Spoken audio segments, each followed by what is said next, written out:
এই মুহূর্তে আইপিএল এর সব থেকে বড় আপডেট বেরিয়ে আসছে। যে আপডেট বেরিয়ে আসছে তাতে শোনা যাচ্ছে বিরাট কোহলি আইপিএল থেকে রিটায়ারমেন্ট নিতে পারে। বিরাট কোহলি কেন আইপিএল থেকে রিটায়ারমেন্ট নিতে পারে বা কি এই আপডেট, এই সব কিছুই জানবো আজকের এই ভিডিওতে। ইতিমধ্যেই আমরা জেনে গেছি সমস্ত আইপিএল টিমকে 14ই নভেম্বরের মধ্যে তাদের রিলিজ প্লেয়ারের নাম ঘোষণা করে দিতে হবে।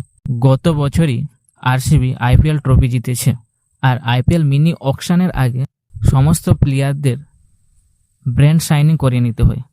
একটা হয় নর্মাল সাইনিং, যেটা অকশনে করানো হয়, আর একটি হয় ব্র্যান্ড সাইনিং। আর বিরাট কোহলি এই ব্র্যান্ড সাইনিং করতে না বলে দিয়েছে। মূলত 2026-এর পর 2-3 বছরের যে কন্ট্রাক্ট এক্সটেনশন করা হয়, সেই এক্সটেনশন করতে না বলেছে আরসিবি ম্যানেজমেন্টকে। 2026 আইপিএলে খেলতে দেখা যাবে বিরাট কোহলি। তবে যদি 2027 ওয়ার্ল্ড কাপে বিরাট কোহলিকে নিয়ে না যাওয়া হয় বা ওডিআই থেকে রিটায়ারমেন্ট নিতে বাধ্য করা হয়, তাহলে ইন্টারন্যাশনাল ক্রিকেটের সাথে সাথে আইপিএল থেকেও রিটায়ারমেন্ট নিয়ে নেবে বিরাট কোহলি।